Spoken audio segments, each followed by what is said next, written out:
better as a result of social media presence. If it doesn't do those three things, then it's on the chopping block. It's a return on investment discussion.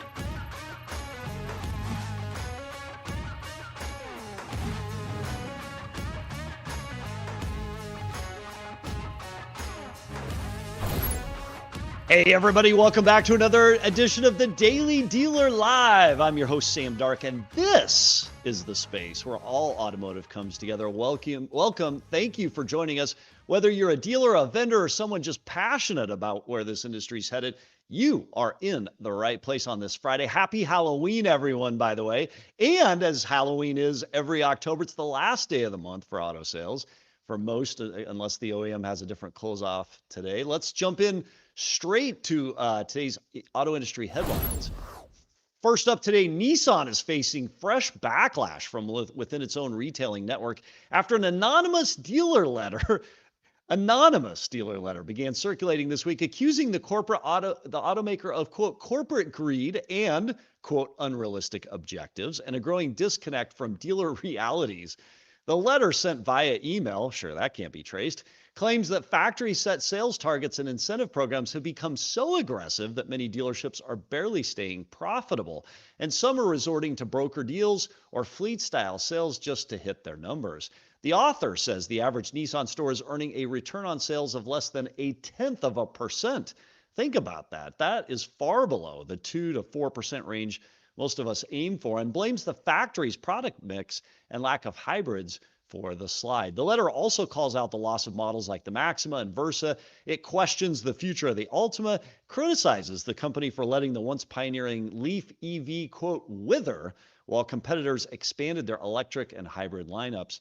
Bottom line here, well, the letter ends with a call for major changes, from fairer sales objectives to stronger hybrid investment, and even hints at possible collective legal action if Nissan doesn't respond. Nissan told CDG it's reviewing the letter, but the message is clear. Dealer trust and alignment are starting to fray at a critical time for Nissan's rebuild attempt. Next up today, let's actually stick with Nissan. Nissan dealers have more potential trouble on the horizon, as do several OEMs. The fallout from the Nexperia semiconductor chip dispute is getting worse. The standoff began, and we report on this first last week and the week before, when the Dutch government seized control of Nexperia. It's a China-owned chip maker over national security concerns. Beijing fired back by banning exports of Nexperia's products from China, effectively cutting off a major source of automotive chips. The results? Well, automakers are scrambling. Nissan says it only has enough chips to get through the first week of November. Honda has already paused production. They were proactive at one of its Mexico plants and is scaling back output in the U.S. and Canada. Meanwhile, Mercedes-Benz is searching for backup suppliers, while GM and Lucid say they're closely monitoring the situation. What's the big picture here? Well, if this dispute drags on, the industry could be staring down another round of chip shortages, just as it's recovering from the last one. Production slowdowns, thinner inventories, and higher prices could start showing up again on dealer lots worldwide. Fun times ahead. Don't you love what we see in automotive? Adversity, challenge, and let's get into it. Next up today, Carvana has posted one of its strongest quarters since nearly collapsing back in 2022, with sales and revenue both soaring as the company cements one of the biggest comebacks in retail auto. Retail unit sales jumped 44% year over year to a record 155,000 vehicles, while revenue climbed 55% for a $2 billion gain. The company's stock has surged 78% in 2025 and now trades higher than traditional giants like CarMax and Lithia. And Carvana credits its proprietary tech platform for much of that growth. In Phoenix, Carvana's same-day delivery test market, 40% of customers are already getting cars within 24 hours, and more than a third of all buyers now complete their purchases fully online with no staffed contact until delivery. Looking ahead, with the acquisition of 2 franchised Chrysler, Dodge, Jeep, Ram stores and faint whispers of a possible third in the works, Carvana is quietly probing whether a hybrid retail model will provide even more structural advantages. Next up today, we turn to the CDG buy-sell tracker. CDGbuysell.com. Asbury Automotive Group has sold its Larry H. Miller Chrysler Dodge Jeep Ram Riverdale store in Ogden, Utah to the Young Automotive Group, according to Kerrigan Advisors, who facilitated the transaction. That move continues a series of divestitures tied to Asbury's 2021 Larry H. Miller acquisition as the company focuses on optimizing its network and balancing scale with profitability. Buy-sell expert Aaron Kerrigan called it an example of Asbury's disciplined portfolio management, saying the group continues to refine one of the industry's most valuable networks. For Young Automotive, it's a strategic play in its own backyard. Utah's economy remains one of the fastest growing in the country. Vehicle sales are up nearly 30% since 2020, and average dealership revenue runs about 17% above the national average. And don't forget, you can see this deal announcement and many more throughout the entire year by visiting CDG Buy-Sell Tracker at cdgbuysell.com. Yuli, welcome back. That's a wrap on today's news. What's up, Sam? Happy to be here. Oh, Yuli, I got to tell you, before we get into our guests, we got an incredible lineup today. I got to tell you, we are living in one of the greatest times in all of automotive. It is an absolute AI arms race. I spent the day yesterday in Atlanta with Cox Automotive and got a preview of what they've got coming up in Viato and all their different products. And the race to develop really good AI tools and implement them into existing architecture to deliver our best to customers, it is mind-blowing. What we saw alone in Viato was just pretty cool. And for everybody joining our live stream, as you know, we're here live across all CDG social media platforms. Post your comments. We'll bring them into today's show. And what a show we've got for you today, including Brian Benstock, who will be up in just a moment. But before we go to Brian Benstock, our first guest of the day comes from our own backyard and someone we know and love, the king of car dealership, the founder, the CEO, Yossi. Welcome to the show. Let's go. Great to be here. How do you like that wind up, Yossi? It's fun. I love it. It's funny to receive the guest experience. You know, as they say, eat your own dog food. Well, I'm eating my own dog food. So it's definitely come a long way, though. I noticed some nuances. So great to be here. Yeah, it's great to have you back as always. And you ideated this, you created this, you are always trying to find that new innovation in automotive that increases, leans into transparency and creates a better experience for every single dealer watching the show. You've got a big announcement coming up, Yossi. What's your announcement? Well, we actually did make our announcement this morning, and this is something that we've been working on for months and months on end. And in a way, it feels like CDG was built for this moment. This morning, we announced CDG Circles, which is our version of a modern peer group for auto dealers. The way this actually started, Sam, was as dealer group chats. I think it was about 4 to 6 months ago. I was chatting with some dealers and they kept telling me, they said, Yossi, you have this network of dealers. What if you connected some of us? And we did. We spoke, we chatted. I mean, it was really a rough vision. There wasn't any real plan. But there was a spark out there, right? It was obvious that dealers wanted collaboration and to be able to be in rooms with other incredible dealers like themselves. And so 4 months ago, we launched just a private chat group. I put together a bunch of dealers who I was pretty close with, some more than others. And I said, let's talk. Like, let's see where this goes. And the common thread of this initial chat group that we did, 4 months ago, Sam, was that these were not dealers who were all within the same brand, or, it wasn't anything like that. They didn't really know each other, but it was all dealers who were in a growth stage, who were all really focused on a specific role within a dealership, whether being the dealer principal, the COO, and really aiming to grow their dealership. And I would say, and I can go in more into how that evolved, but that was essentially the spark where we discovered something that was, hey, people in this industry want to connect with other like-minded individuals who have similar goals, not necessarily our only group by brand, and not necessarily in a forum where I meet you quarterly and do retrospective analysis. And that was the spark for what is today CDG Circles, which is our form of a modern peer group, which we believe is actually the complement dealers need to complement their existing 20 groups if they're a part of it. If they're not, it's sort of that first stage to get more collaboration and to not have to be a dealer who does it all alone. Yeah.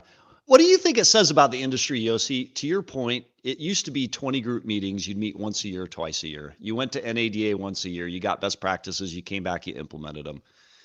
Then you create the show, the podcast, and people would listen to something once a week, a couple times a month, implement those ideas, see growth.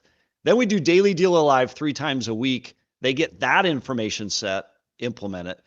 And now it's like a level up where there's something about information getting delivered so laser fast that people can act on Real it. time. What does it say about the speed of technology and evolution and competitiveness in automotive that this is being so highly embraced and sought after? Look, look at this show, right? The purpose of this show was it was rooted in a very simple thesis. News cycles are compressing. People need Yeah. things now. People don't Yeah. have time to wait, and the world is simply moving too quick. And we can either be mad about that or we can embrace that and lean into it and say, okay, what can we do to help? So think about the podcast, right? The podcast was the initial platform to democratize information across dealers. I won't forget, Brent Morgan's podcast was kind of the first one that really broke ground, where I had dealers like, oh my God, he shared information that was like taboo to share, right? That was the first thing. Along the way, we grew the newsletter, the website, the news site. I mean, many, many other things along the way. Yeah. In April, we launched this show, Daily Dealer Live. We said, we were booked out on the podcast for months out. Yeah. And people, come to us, we're like, we don't have space. This doesn't make sense. We're a media organization. And so we said, we need somewhere where people can come now and share information now. And then look at the dealers, right? Look today at being a dealer. Technology is changing, regulation, AI, mobility. Being a dealer today is not what it was being a dealer 20 years ago, even 10 years ago. Being a dealer today is a whole different type of role. Think about the conversation you had with, and think about the conversation you had with Ryan Rohrman on this podcast about data lakes. And can you imagine having a conversation like this even a decade ago? You'd be like, this is someone from Silicon Valley. It's incredibly sophisticated. And so the problem dealers have today, Sam, and you know this, I know this, Yuli, you know this, is that they're trying to do it all alone.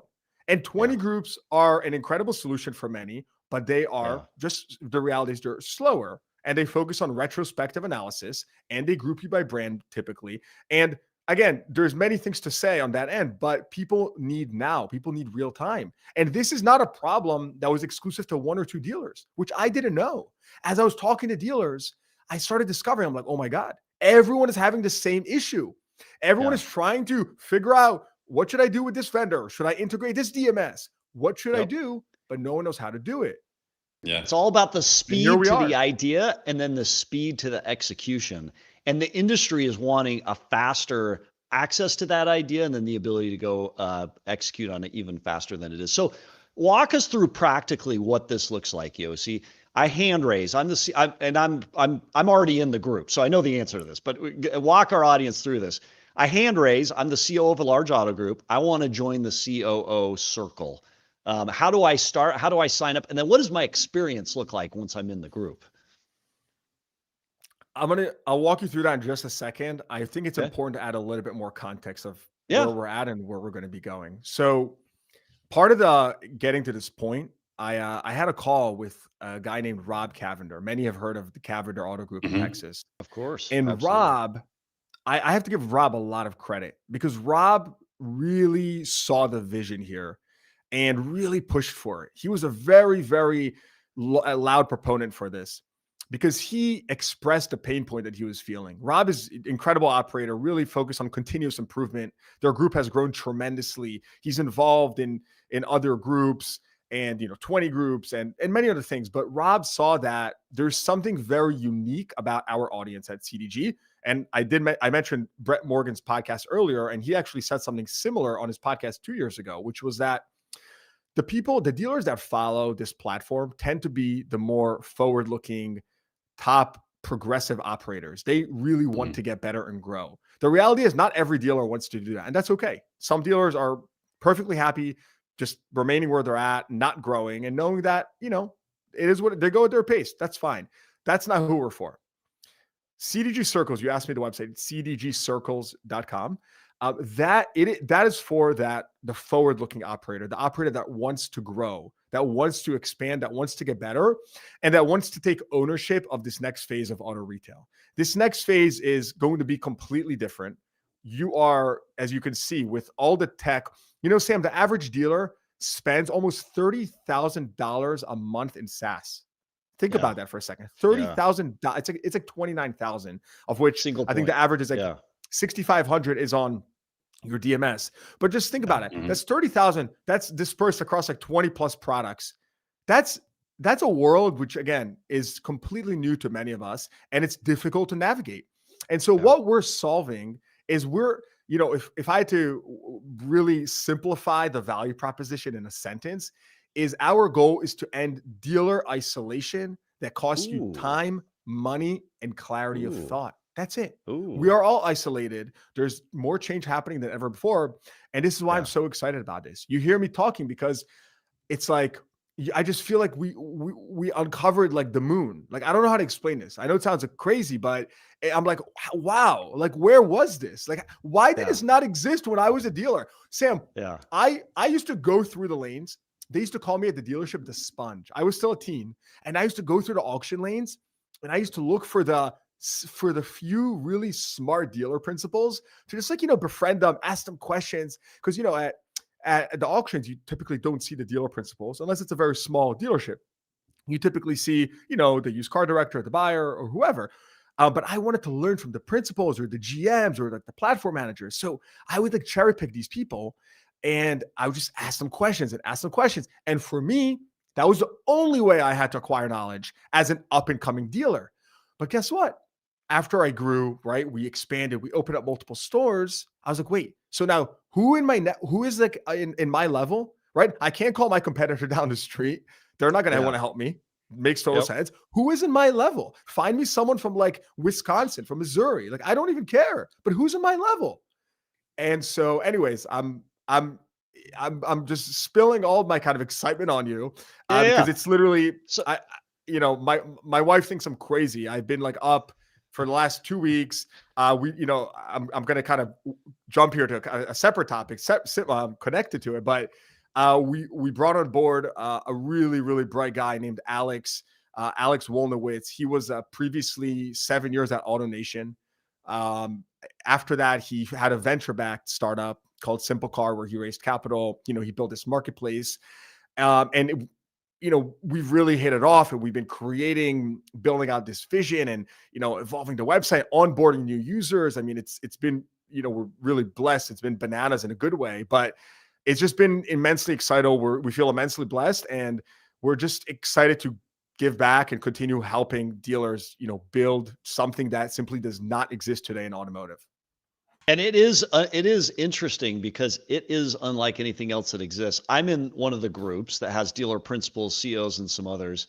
And the level of conversation back and forth that goes on in here is astonishing. Like, it's amazing when dealers get really interested in helping each other, how many ideas they can share back and forth and how quickly you can take those ideas away. A couple comments. Yoga Cars says the king. Dan C says Yossi's in the house. And will you just walk us through now, kind of proactively, what does it really look like? Like, how do you sign up? What's your experience once you're signed up and you're in this group? And by the way, one of the things I've really enjoyed is you can't just be a passive bystander in this. You've got to give and you've got to receive as well. And a flex last night, the group I'm in's been going for a year or so, right? A flex last night is you actually had, kicked a few people out that just weren't contributing, that weren't engaging, right? Which I think that's pretty cool because it's like, let's engage to the level we can, right? So it's an important question. I don't like to call it kicked out. I like to call it pruning. And I'll tell you why I say that. You did use the word prune. I thought that was interesting. Well, I think the truth is that's not our goal. The goal is not for anyone not to be in a group, but there's obviously some people that are better fits for other groups and with other people, maybe about different topics. And so I think part of the evolution here is working closely with the dealers and understanding, and this is this is a major part of Alex's role. It's being the personal concierge to every single CDG Circles member. Every single CDG Circles member has a personal concierge. That is someone you can call their cell phone, you can email them, whatever you need. We need your feedback because we are learning literally every single day. If you look at the website, if you look at like the, what is it called? Like the Wayback Machine where you can see the evolution of a website, the website has changed like a million degrees every single day for like the past month or so. It's because we've been accumulating feedback, making changes. So the goal is not for anyone to be pruned out of groups, but pruning is inevitable. And as we discovered that you may be better fit for another group, maybe you're not contributing for some reason, right? We actually had an instance where someone was not contributing because they thought that another dealer was tangentially competitive to them. And that's a very valid reason not to potentially not want to contribute. And so we said, no problem. We will move you to another group. Someone asked, what's the entry point? So one of our core values here is to be dealer first at Car Dealership Guy. I don't think we talk about that enough publicly, but it's rooted into what we do, which is why you see our content is not paywalled. Other outlets do paywall it. We do many things. But the beauty here is that a member that joins this group, which, it starts with a chat and evolves, goes into many, many other things from structured sessions, in real life events, even on our executive tier, you can join for as little as $1. And so this was one of my favorite parts about doing this, right? Because we said, first of all, you're going to pay $1 if you want to join. Why? Because we want some skin in the game. It's not about the dollar. It's about you're pulling out your credit card and you're saying, I'm joining something where I am going to contribute. We don't want free riders. This is not the place for that. We do not want that. And of course, and there are packages also beyond that. We have a pro tier, which is $99 a month, paid quarterly, again, because we want some level of commitment. And we have an executive tier, which has some incredible people that have already signed up and many additional ones that joined just today. And that one is $10,000 a year. And Sam, even that one, you have to pay $10,000 upfront. That includes in real life events. It's a really, really powerhouse group. But again, it's a similar thing. We are intentionally filtering for the right people with the right mindsets. It's all one big filtering mechanism. We don't want everyone, and not everyone should be part of this. We want the right dealers, and we really believe that we're going to continue attracting the right dealers by doing this. We had 1,000 people join the initial wait list, and That's people cool. are now signing up very quickly since we officially launched this morning. So it's just been incredible to see the reception. Jessica online says a personal concierge is elite. So to the team that's manicuring that experience, not only is it smart, it is elite. That is very cool. Glenn Lundy messages in, we are so aligned. This is similar to what they do in the 800% club. And just like 100x on the scale in terms of the reach and the community they'll end up. What's your vision, Yossi? How many people end up being part of this community? So the vision is 10,000 dealers within 3 to 5 years. That's the start. And it's going to go beyond that, but we're going to hit that. And I hope that we even exceed our expectations and do it sooner. The key is we really need to focus on quality. And right now we're accumulating that feedback, right? Even the signups for today, their cohorts officially launched, like the groups launch in January. And it's the first group is January through April. It's that first quarter.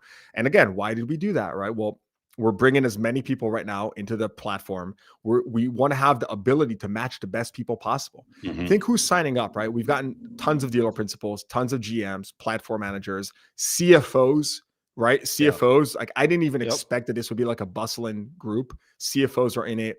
Fixed ops directors. I mean, I could go on it. Service managers.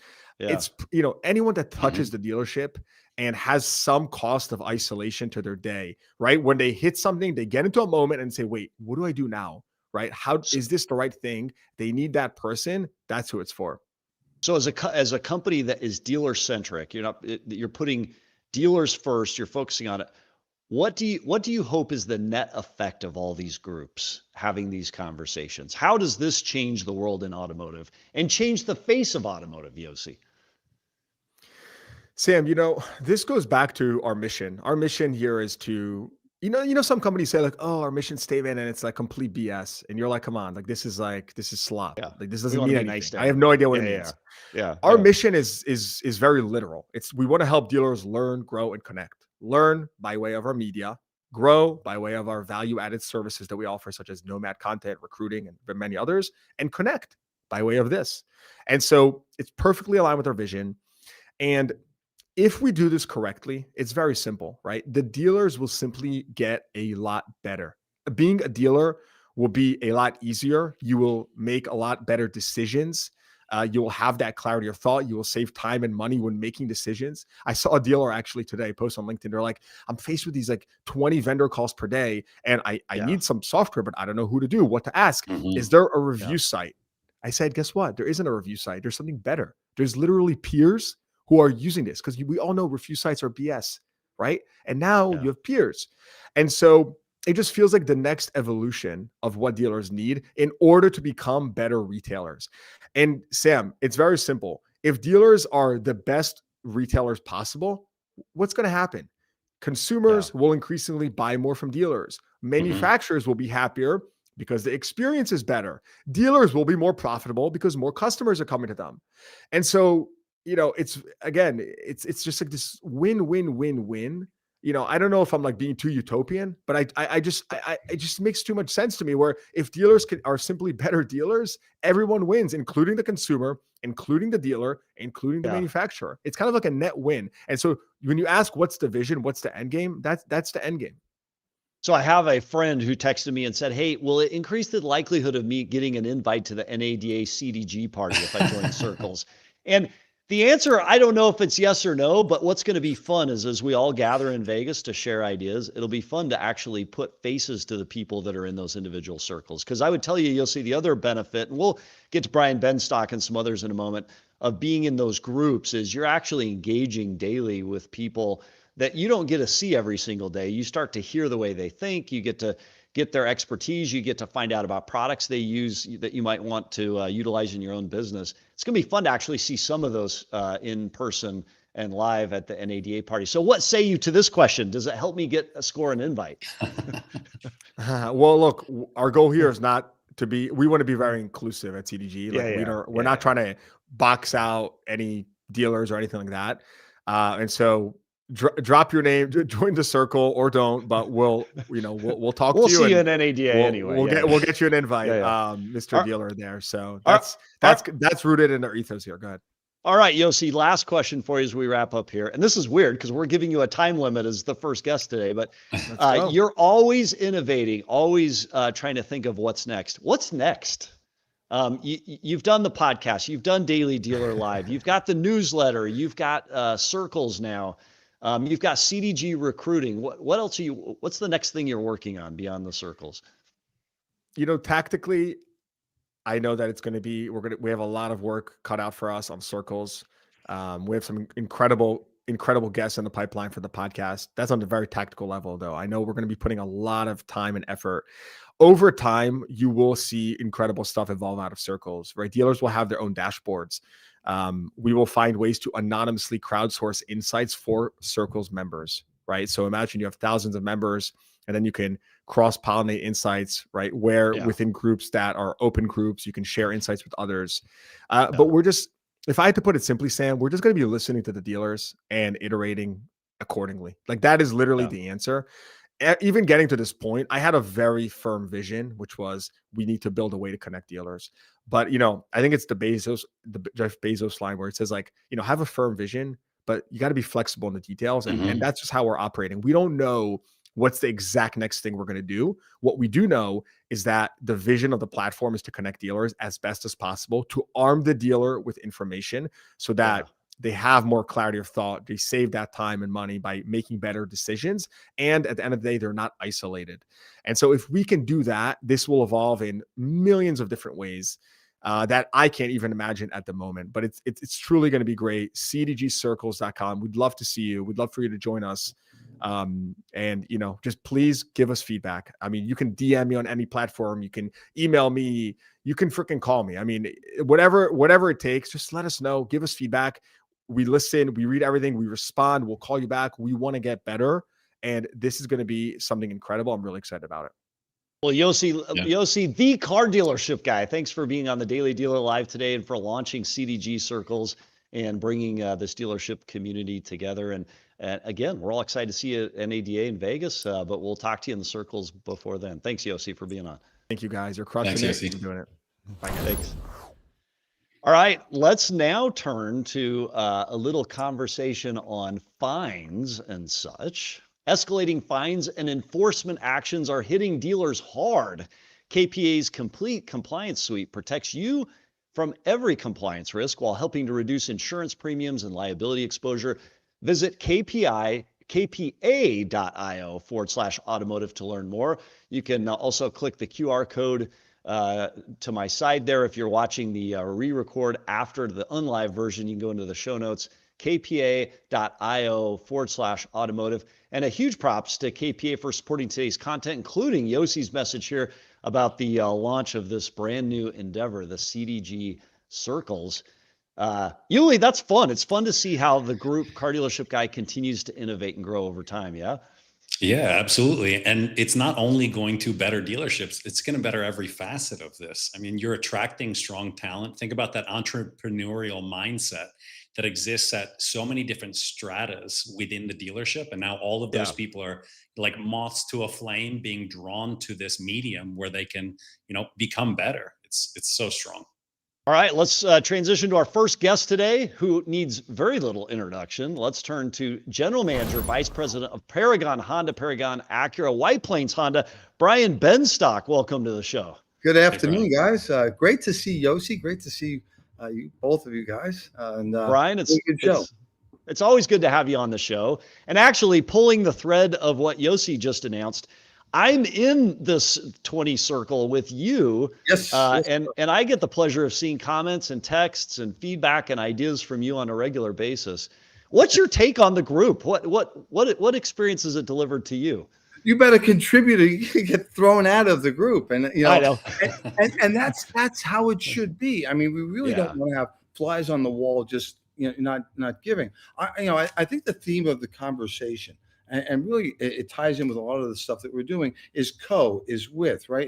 It's integration beats fragmentation. And we can talk about that in this group, right? The integration of ideas and thoughts. There's no shortage of great ideas. And you're in no danger of your competitor necessarily taking these ideas from you. I was a runner for a long time.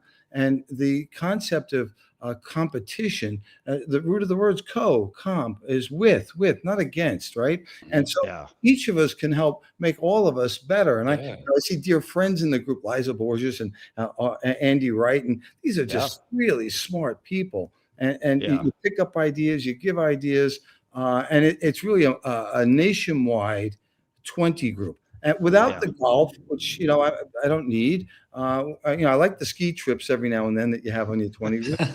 but you can get in, you can get out on any day when you need to contribute or when you need to get from the group, you can. And I think that's incredibly important. We had a 20 group like that we set up online during the COVID disaster, when we didn't know what was going to happen. And we had somebody from the largest accounting firm, Automotive DHG, and we had Alan Haig there, and Spisak and Bank of New York, and the president of the Canadian Dealers Association, and somebody from a news reporter from China. And every day we were talking about what's happening and how can we get out of these things. And I have to tell you the benefit of getting that information, because information changes so quickly. The reporter at that time was telling us in China that sedan sales were going through the roof. This is at the height of COVID. And we sat there and said, man, that doesn't make any sense. But in fact, it did, because people were avoiding mass transportation, and people didn't have a sedan, didn't have a car. That was the second safest place besides your house. So I was able to take that information from that 10 group that we had, and to go out and call my factory rep and say, hey, Adam Geyer, I need 100 Civics. I need 100. The guy thought I was drinking. He said, well, people were turning down cars. I said, no, the data says that this is what's going to happen. And sure enough, it did. And while a lot of dealers started dumping cars, Paragon, we were buying cars. And then, of course, as the industry turned up and there was a shortage of cars, we were in a really good position. So I think these groups add incredible value. And again, I think integration is evolution's new frontier, whether we're talking about integration of products or whether we're talking about integration of ideas. What's interesting to me, Brian, is you point out great leadership isn't just knowing something.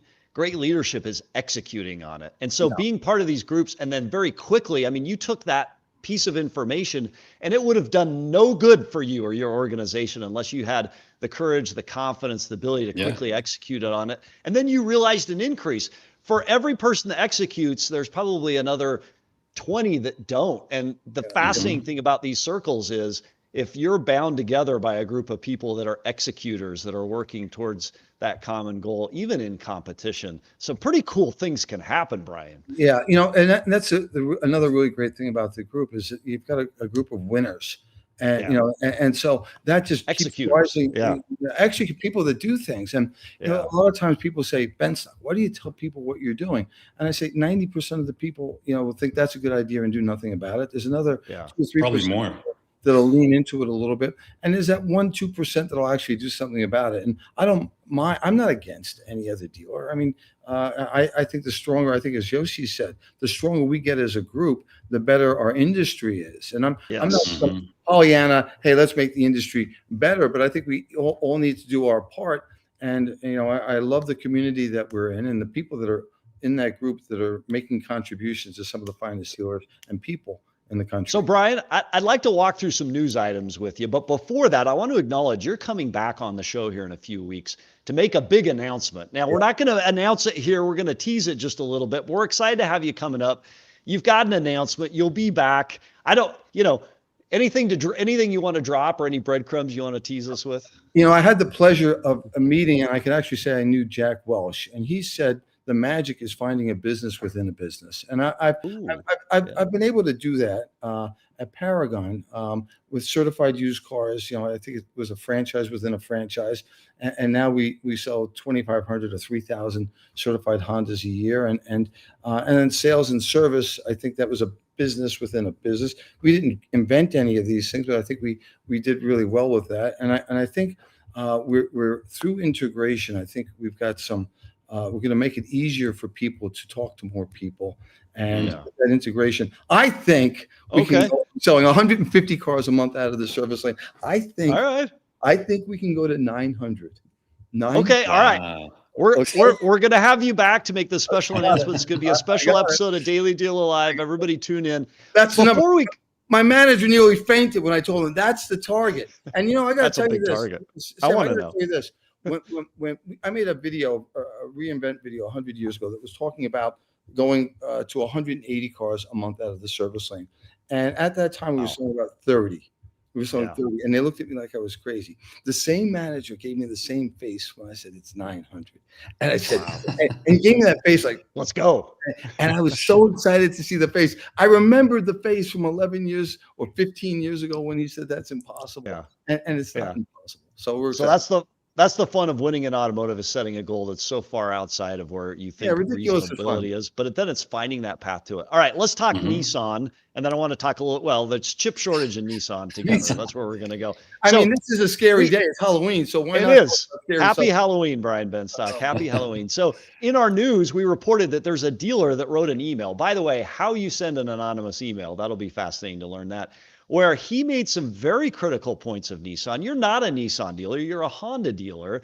But what's your take on this? And then we'll go into one other topic. Would you write a similar letter? Does it do good?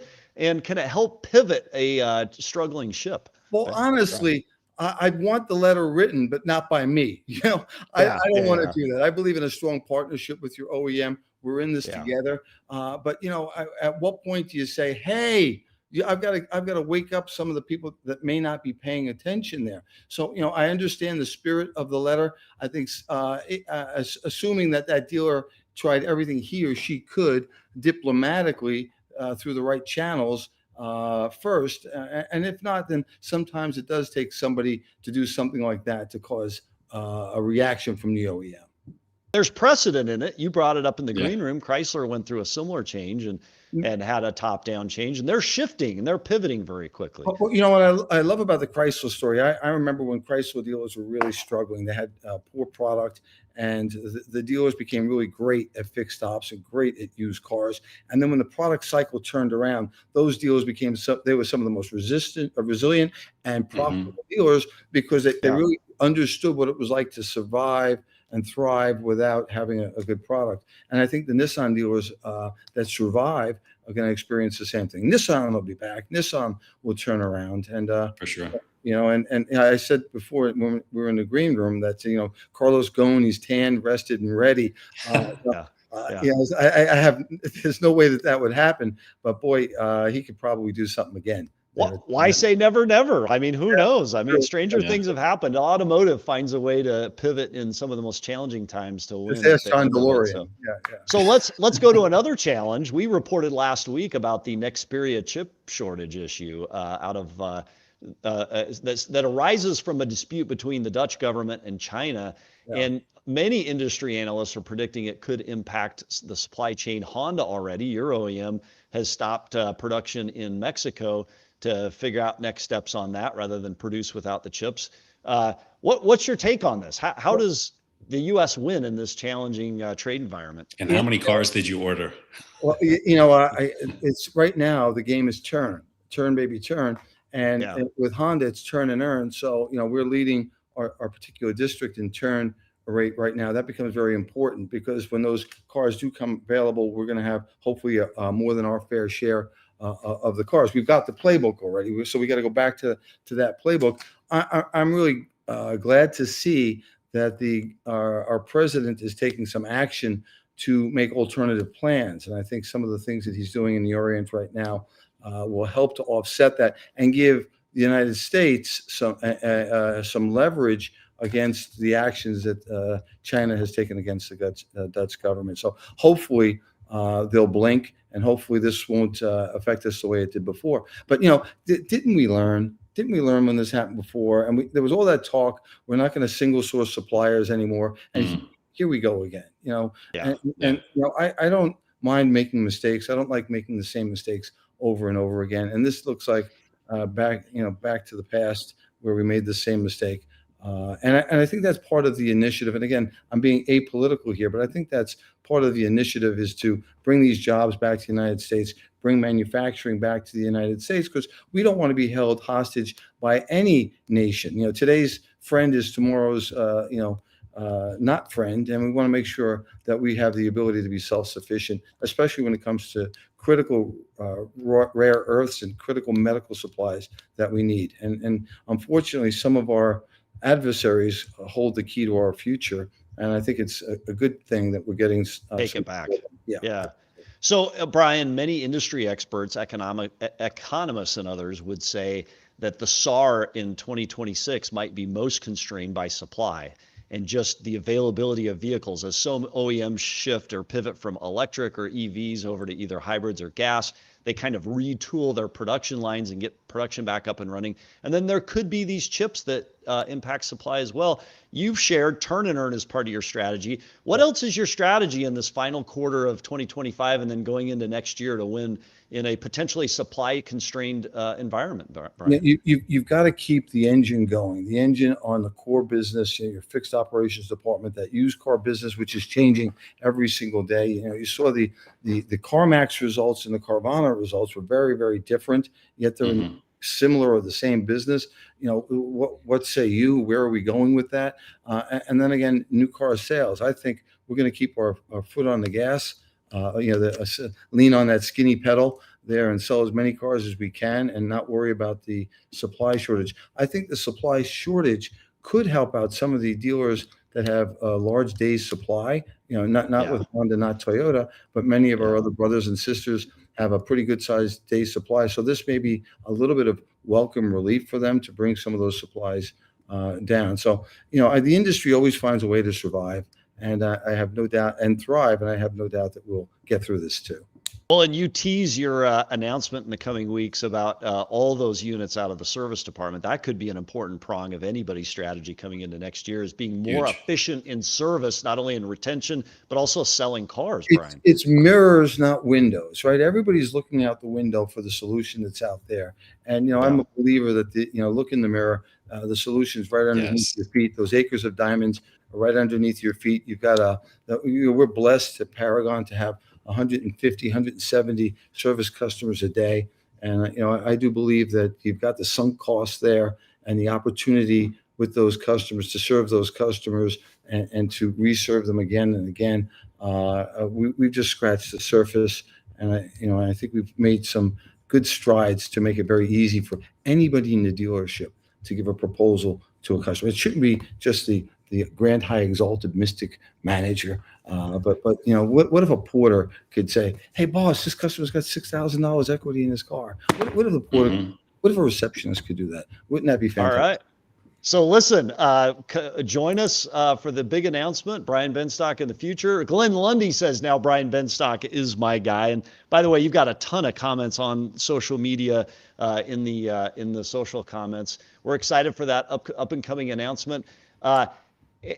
Anything, just last question, because I'd love to hear your perspective on this. Aside from service department and your announcement, is there anything you feel like dealers are missing as we come into this last quarter of the year that could make them more efficient, more effective, and win in 2025 and 2026? And then we'll wrap, Brian. Brian Kramer posted something on LinkedIn I thought was really interesting. And I don't remember the gentleman he was quoting, but he said the gentleman spoke about AI being the biggest head fake in our industry and the biggest opportunity. Yeah. And the duality of that. And I read that and I said, he's 100% right. There's so much fool's gold out there. This is the .com era all over again. Put cars.com, Sharpie.com, everything.com, and you'd sell it. And it's the same thing now. All these companies transitioning to quote unquote AI. But I do think there's some magic and some answers if you find the right partners and the right product to solve those problems. And again, back to Jack Welch, the beauty, the magic of finding a business within a business that you already have, and then applying some AI to expand your business. AI is not about getting rid of headcount, but really how do you become much more expansive? And I think that's what we're focusing on as we go into Q4. Brian Benstock, what an exciting time to be in automotive, maybe the most exciting time ever. So much opportunity lies ahead. We look forward to having you on the next show. It's changing every day. Happy Brian Halloween. Benstock, thanks for being on the show, and happy Halloween. Yeah. Thank you guys. I thought you were going to be in costume today. We messed up. We don't do sticky. By the way, I'll do a costume if Brian Benstock will do a costume. I don't think you had your 4th of July stuff on. So Rewatch the episode. I did not participate. Starting tomorrow, I have my we start the mustaches. I didn't have a Bridget Jones moment where I come in a costume and you guys didn't have a costume. So thankfully I did. All right, Brian Benstock, thanks for joining the show. Thank you, guys. Thanks, Brian. That's a fun conversation. I'm excited to learn about those additional units in the service department. And it's always fun when Brian comes on the show to hear his perspectives. 900 cars a month out of the service drive is wild. Yeah. And particularly on, when you think about the chip shortage and Honda's deceleration, it's like, hey, you know what? It's there. It helps protect the U.S. It helps protect the economy, and ultimately will turn bad to good. So next up, let's turn to Todd Szott from the Szott Auto Group. Todd, welcome to the show. Todd, did I get that right? I might have just butchered your last name. No, you did. You did a nice job. You can kind of forget about that S. It's just Szott. Okay, Szott. It's a silent S. All right. That's right. Hey, before we actually, you know what? Let's ask our question. How's biz? And then tell us as part of that a little bit about yourself and what you do in the world. Sure. First of all, hi Sam, and hi Yuli. I'm really humbled to be on here, especially following Yossi and such a great operator as Brian Benstock. It's truly an honor. I've been in this business for about 32 years now, and business is good. I think we've got some bright spots with our Toyota brand, and we've got we're doing good at our Ford locations and Chrysler, Dodge, Jeep, Ram. There's a little bit of recovery there, but I think we now are headed in the right direction there. So we're very optimistic about the business in 2026. our Szott Automotive Group is 5 rooftops with those brands I just mentioned.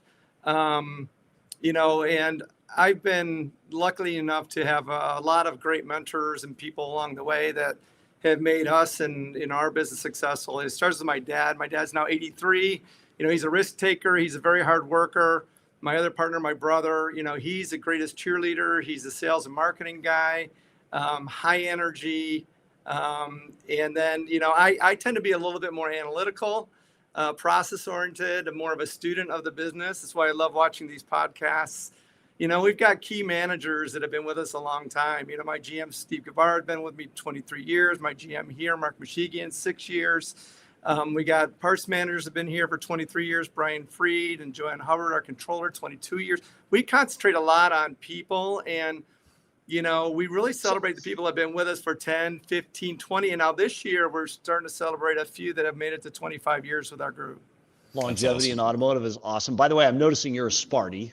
I am. Yeah, I got fan. You're in our our footprint here in Michigan, so it's great to see a fellow dealer. So you heard about some of the news we've been pulling through, the chip shortage. What are your thoughts on that? Could that add a challenge to your business going into the last quarter of 2025 and 2026 with Chrysler and all the different brands you have, including Toyota and whatnot? First in mind right now is we're being impacted this week with cancellations of F-150s. From the Novelis aluminum sheet factory fire.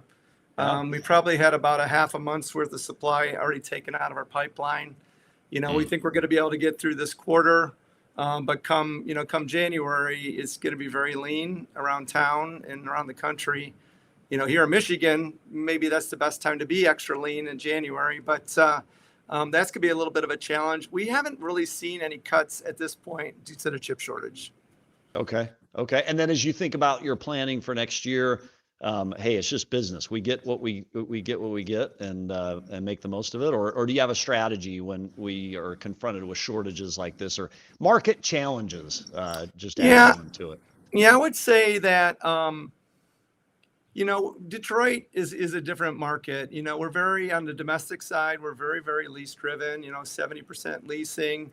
So your service opportunity is a little less where your customers are churning those vehicles every 24, 36 months. A lot of those lease returns get sold here, but a lot of them get exported to your side of the state or elsewhere in the country. So it's a different dynamics. We're trying to figure out a way to, especially Ford and Chrysler, we're still reeling a little bit from COVID because, we're the ramifications of people buying out leases. And breaking that cycle, our lease turn-ins are way down this year for both those brands. In addition to all the issues we have with affordability products, especially in the lease market, right? I mean, people are shopping payment on lease. So we have those challenges. So again, like Brian said, it's about fixed ops and how do we grow fixed ops in a lease environment? Something we're looking to focus on next year is probably commercial, particularly in our Ford and Ram brands. That's an opportunity where that's not cyclical. Those aren't, leased products. People are running those until they die. So you mentioned customers right now are more payment focused than they've been in the past. How are you today addressing the payment affordability challenges with your customers in Ford, Toyota, Chrysler, all the different brands you offer? It's been a real challenge, especially the last couple of years, coming out of COVID, payments just skyrocketed for our lease customers. And it was really shocking. We're just now getting to the point now where, our lease payments that of people coming out of lease now are pretty comparable. And in actually some cases, maybe a little bit less. So, we're seeing the light at the end of the tunnel. I think Q4, things are starting to accelerate in this market because of that. So, in this area of the country, it's just all about that lease payment. Now, Toyota's a little different, and Toyota is different. That product sells itself. That's not 70% lease. It's maybe 25% lease. And, we're selling every piece of merchandise we can get our hands on there. So we reported in the news, we asked Brian Benstock about it. You and I talked about it in the green room prior to the Nissan letter from a dealer calling Nissan out and asking for specific changes. You said, hey, there's kind of a corollary there to Chrysler. Tell us what you thought about that. No, and what advice you'd give the absolutely. Nissan dealers today. Absolutely. I agree with Brian. I mean, I want the letter to be written. I don't want my name on it. Yeah. But there were Chrysler dealers not too long ago that did put their name on a letter. And it really forced change at the automaker, kind of forcing, and, we weren't the only group of stakeholders that were upset with the direction of Stellantis. But that letter signed by dealers really itemizing the issues, I think really kind of put the decision to move on from Carlos Tavares and over to Antonio Filosa over the edge. And, Antonio's come in. He's a great listener. He's making some very quick pivots with the product line and marketing and kind of, getting back to valuing dealers and, trying to move some volume. So give us one or two areas where you feel like Stellantis is winning today as they're making that turn and helping you as a retailer to deliver a better product to the customer. Well, again, I feel that the change in leadership is the main thing. We would be in a situation a year ago where we would be talking to our local regional managers. They were listening to us and they were agreeing with us, but they couldn't make any change. And Yeah. I think now that communication is going back upstream, they're making a little bit of local market adjustments. They're becoming a little bit more competitive. And, just in general, it's listening and being that partnership between the OEM and the dealers that's so critical in this business. Yeah. So transitioning over to your business and sales marketing, you've talked a lot about digital marketing in the public space, and you've talked about basing your digital marketing spend on sales attribution.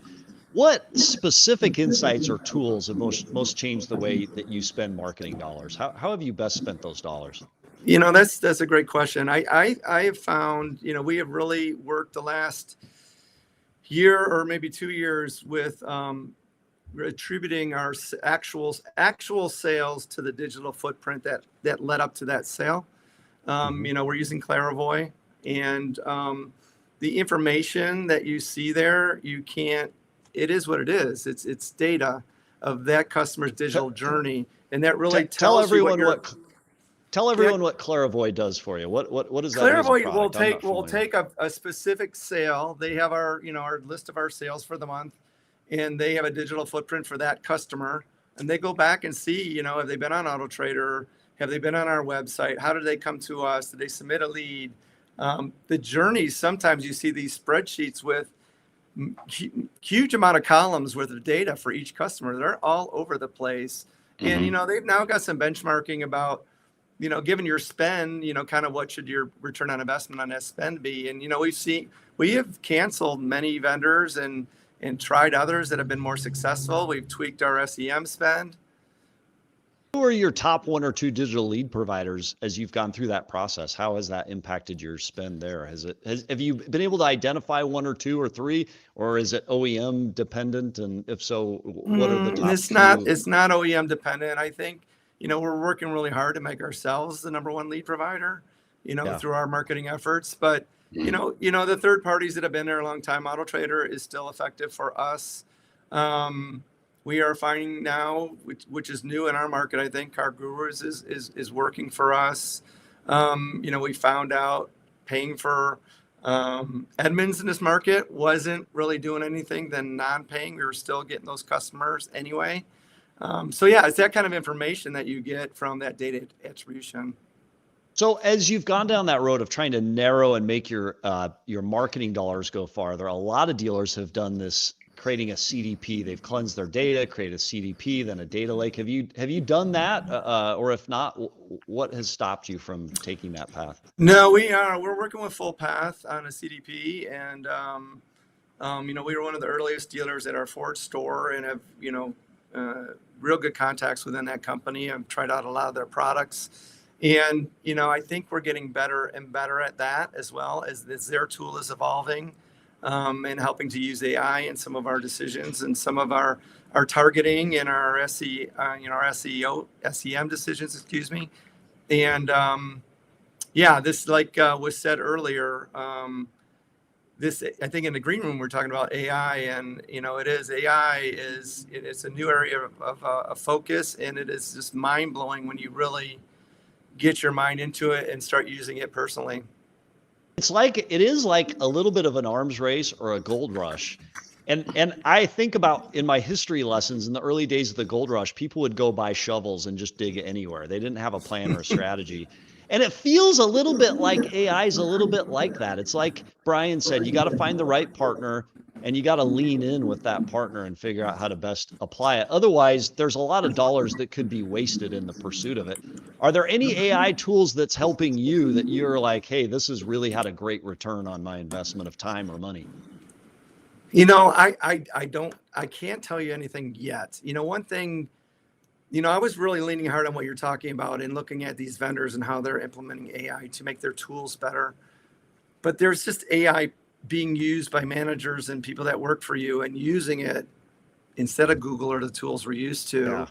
And we're just trying to figure out how to start. You know, I've read some articles, I think even in the newsletter, the Car Dealership Guy newsletter, you know, about setting up these private AI, you know, databases, I guess you would call them. And we're starting to go down that path and starting to try out different things that we do on a day-to-day basis and try to make ourselves more productive. Well, Todd, I look forward to learning more about what you're doing in a CDG circle. Are you going to join one of the groups? Last question for today. I've seen the circles, yes, and I've been involved in 20 groups and peer groups, and I find a lot of value. And you know, I participate in a Ford 20 group, but you know, I'm really thinking on the Toyota side that we're going to give circles a go with me and my general manager. Very cool. Awesome. We'd love to have you a part of it. Todd Szott, appreciate you being here. Appreciate you sharing your perspectives, and go Michigan State. Go Sparty. Yeah, looking forward to basketball season, right? Yes, Izzo. I think there's some good basketball coming up. So Todd, thanks for being a part of the show today. All right, Sam, Yuli, thank you. Thanks for having me. Thanks. Well, Yuli, good show. Are you going to join the group, Yuli? Are you joining the group? I'm in a group. You are? Okay, good. Yeah, right. Of course we are. Yeah. All right. Well, hey, to everybody watching today, thanks for watching. Thanks for being a part of this episode of the Daily Deal Alive, where we break down the biggest moves in the car business as they happen. Don't forget, we're here live every Monday, Wednesday, and Friday. I can't get the teleprompter to work 100% of the time. Next time I'm going to do it, I promise. So if this is your world, hit like, hit subscribe, turn on those notifications so you never, ever miss a beat. And everybody, we'll see you next week. Thanks for being here. Happy Halloween. Happy Halloween.